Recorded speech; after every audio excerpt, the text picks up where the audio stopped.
fire away with any questions. Jamal for J Media. Eddie, that was a really fun fight to watch. It was a bit of a slow burner, but once it got going, it was really exciting. A lot of momentum for Jack Catterall in the later rounds, and you had Regis badly hurt. First of all, what did you make of that? And then you put forward to the fans the idea of Teofimo coming to Manchester, which we'd all love to see it. Yeah. How realistic is that? I mean, firstly, you know, obviously, we all want always a firefight, don't we? And after 3 or 4 rounds, I'm kind of thinking, oh God, this is cagey. I mean, I don't mind watching fights like that because I find it quite fascinating. But obviously, you got however many 8,000, 9,000 in there just want to tear up. And all of a sudden, the knockdown comes. Was it the 5th, or it starts to get a bit juicier in the 5th? The knockdown comes, and it changes the trajectory of the fight. And actually, probably at the halfway stage, I had it very close. Might have even had Regis just edging it with a knockdown. And then all of a sudden, Jack just changed the fight. And I think that, you know, that switched up the excitement levels. You could see how heavy-handed Regis was even early in the fight. I think that got Jack's attention. And he had to be switched on. Obviously, the knockdowns came in the 9th.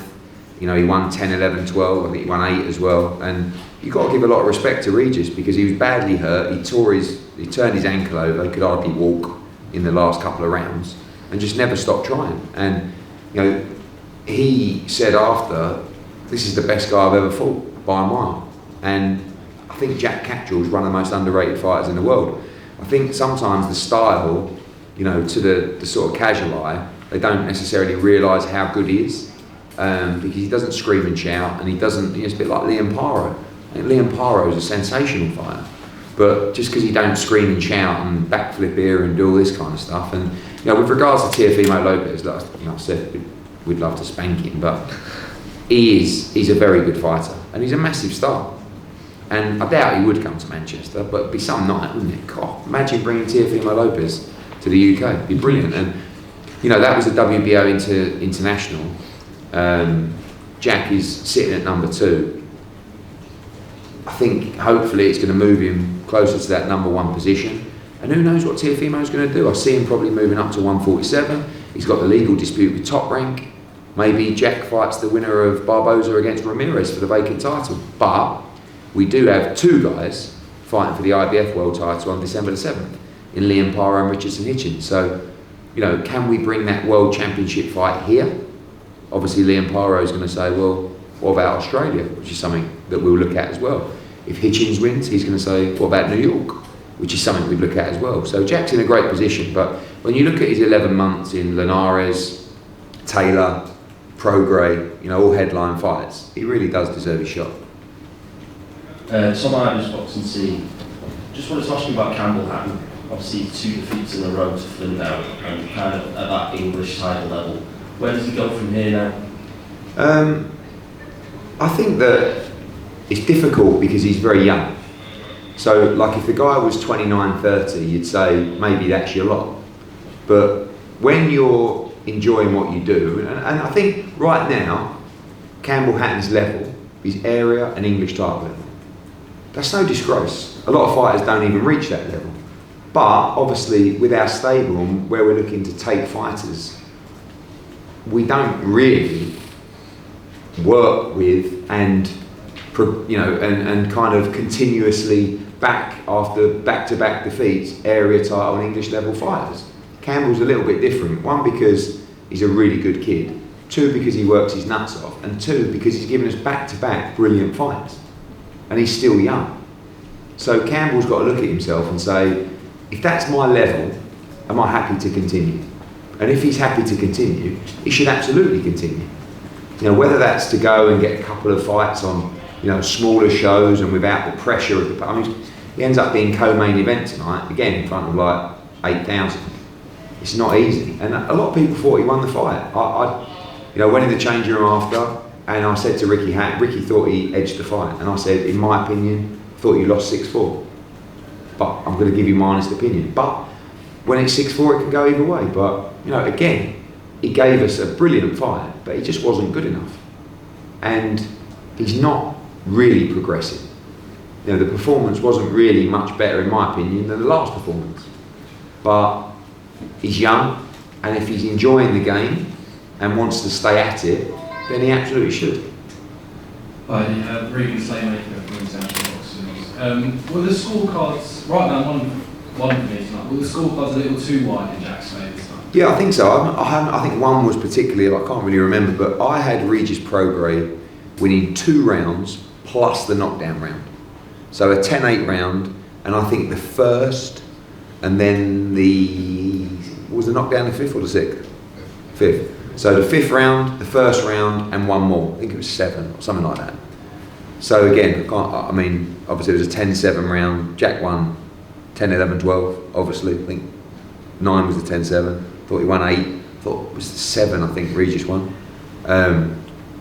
Jack, I thought, won the round after the knockdown, which was the 6th. So you tell me what's the score if it's 10-8 and 2 rounds. I don't know, someone tell me.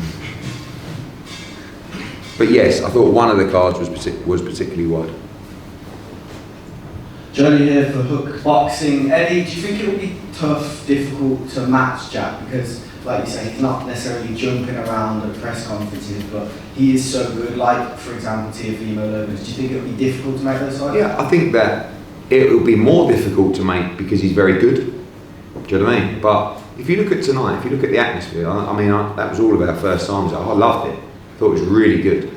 You know, imagine when we fill it up, the atmosphere in here will be unbelievable. So that was a good crowd tonight. Like you're not really outside of AJ and outside of Fury and those kind of guys. When are you seeing? Like, don't forget the last fight against Taylor.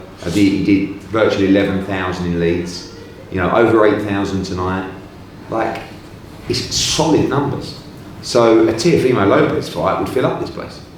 You know, so it's really all about money. I mean, if Liam Paro wins, he won the world title in Puerto Rico. He's defending it in Puerto Rico. He's probably going to say, hang on a minute, I want to go back to Australia and fight. And Jack would go. If Richardson wins, he's probably going to say, I want to defend in New York. And Jack would go. But maybe we come up with a number to tempt him to come here. Because he's selling the tickets. Hey, Alan here, RTF. Hi.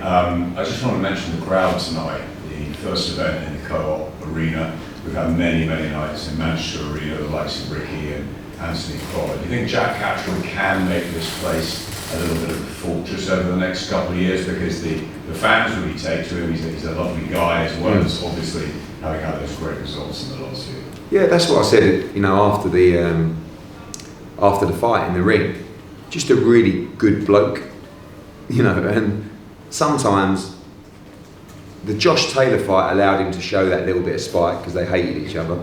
But you know, with Regis, it's like they just respected each other, and when you bring them together, you're kind of looking for something. But in the end, you just let Jack be Jack, and that's the great thing about him, is he's very real. You know, he's a real family man. He's a real fighter. He'll fight anyone, and yeah, I think, like, let's be honest, what other fighters from this area are going to drive those kind of numbers in there tonight and beyond? The only people that are going to make bigger crowds than Jack Catterall here are the marquee fights. You know, Eubank Ben, AJ, Fury. They're the ones that are going to fill this place up. But, you know, as you remember with Crawler, you know, we started with 5,000. Then we went to 7, then we went to 8, then we went to 10. And I think Jack's on the same path.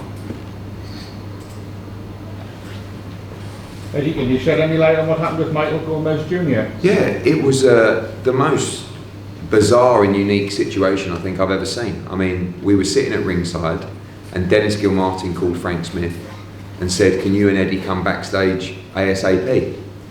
And we were like, oh shit, that's really bad news, because Dennis would never say that to me.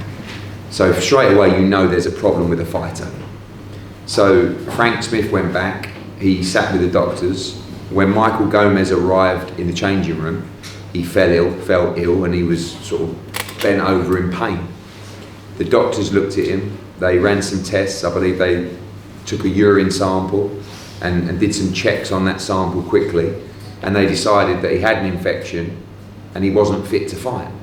And you know, at that point, you kind of like, what, are you sure? It's like, no, it's off, mate. They've completely ruled him out. They said that there's no way he can fight. And I've never known him an hour before the fight, to be honest with you. And Reece Bellotti, who's quite a epic DAZN interview, where he thinks that Michael Gomez swallowed it. I'm not, I don't believe a fighter would swallow it an hour before the fight, having trained for 10 weeks and not getting paid and turned up at the venue. But it's a really weird one. And once the British Boxing Board of Control say, our doctors say he is not fit to fight, there's no way back.